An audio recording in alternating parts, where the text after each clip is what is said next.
හොඳයි ජේසුස් වහන්සේගේ නාමයෙන් හැමෝම ඉතාමත් ආදරයෙන් අද දවසේ මම පිළිගන්නවා. අද දවසේ අපි බලන්නට යනවා මේ ක්‍රියාපොත පිළිබඳව. මොකද්ද මේ ක්‍රියාපොත කියන්නේ? ඒ වගේම මොනවද මේ ක්‍රියාපොතේ තියෙන්නේ? කවුද මේ ක්‍රියාපොත ලිව්වේ කියන කාරණා පිළිබඳව අද දවසේ අපි බලන්නට යනවා. මේ ක්‍රියාපොතට කියනවා ප්‍රේරිතයන්ගේ ක්‍රියා කියලා. නැත්නම් අපෝස්තලවරුන්ගේ ක්‍රියා හැටියට මේ ක්‍රියාපොත හඳුන්වනවා. මම දරුවනේ මේ ක්‍රියාපොතේ පරිච්ඡේද 28ක් තියෙනවා. 28ක් තියෙනවා. එතකොට මේ ක්‍රියාපොතේ මොනවද අඩංගු වෙන්නේ? අපි දන්නවා ජේසුස් වහන්සේට ගෝලෝ 12 දෙනෙක් හිටියා. එක්කෙනෙක් මරුණා ජුදස් ඉස්කාරියොත් උන්වහන්සේව පාවා දීලා ඔහුගේ ජීවිතය විනාශ කරගත්තා. ඊට පස්සේ ඉතුරු වෙච්ච 11 දෙනයි ඊට පස්සේ එකතු වෙච්ච තවත් එක්කෙනෙකුයි මොනවද කළේ කියන එක තමයි මේ ක්‍රියාපොතේ සඳහන් වෙන්නේ.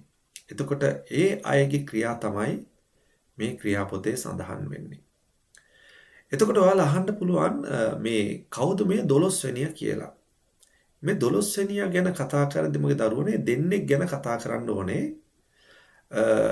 අපි දකිනවා ක්‍රියා පළවෙනි පරිච්ඡේදයේ ජේසුස් වහන්සේ ඔසව ගත්තට පස්සේ මේ ගෝලයෝ මේ අය මේ ජෙරුසලමට ඇවිල්ලා ඉන්නවා. ඒ අවස්ථාවේ පේදුරුතුමා නැගිටලා කියනවා දැන් අපිට 11 දෙනා ඉන්නේ. මේක හරියන වැඩක් නෙමෙයි. අපිත් එක්කම මුල් කාලේ ඉඳන් හිටපු එක්කෙනෙක්ව අපි 12 වෙනියා හැටියට පත් කරගමුයි කියලා පේතෘස්තුමා කියනවා. ඊට පස්සේ මේගොල්ලෝ මොනවද කරන්නේ?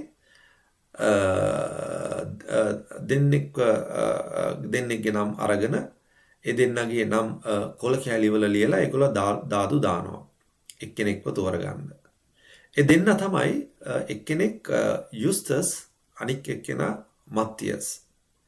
එතකොට මේ යුස්තස් සහ මත්තියස් යන දෙන්නගේම නම් ලියලා දාදු දාලා ඒ අයගෙන් එක්කෙනෙක්ව තෝරනවා. එතකොට නම වැටෙන්නේ කාටද?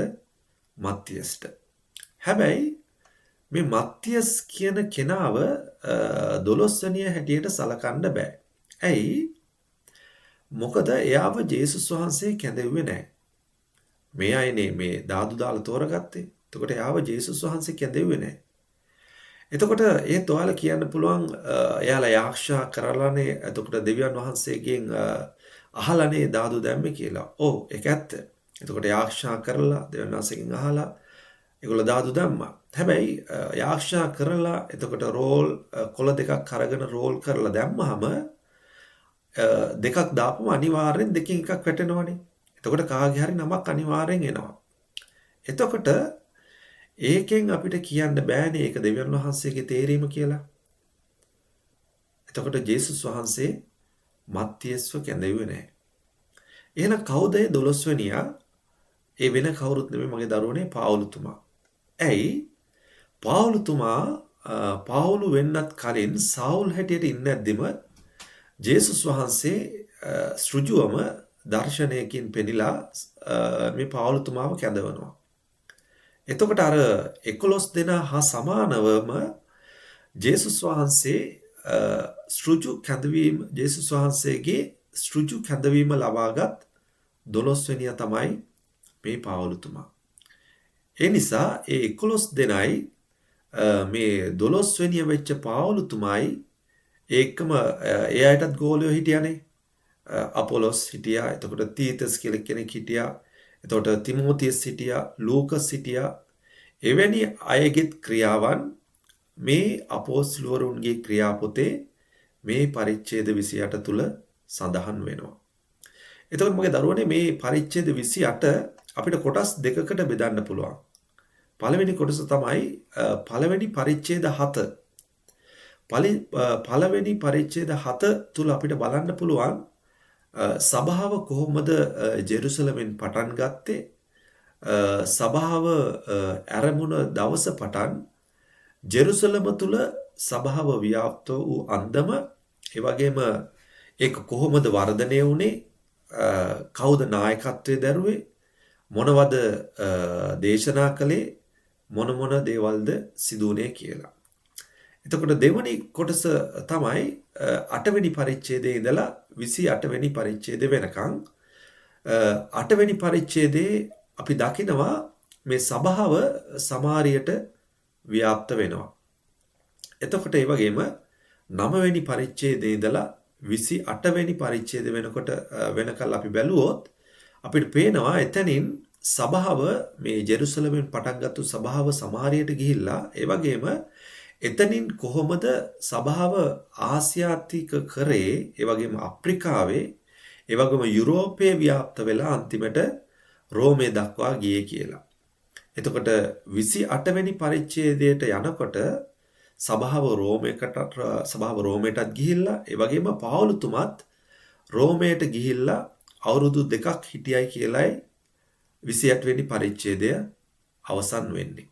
එතකොට මගේ දරුවනේ මේ සභාව කොහොමද ජෙරුසලමෙන් පටන් අරගෙන ටික ටික වර්ධනය වෙලා ව්‍යාප්ත වෙලා අන්තිමට මුළු ලෝකයටම අගනුවර වෙච්ච රෝමේ දක්වා ගියේ කියන කතන්දරය තමයි මේ ක්‍රියාපොතේ සඳහන් වෙන්නේ.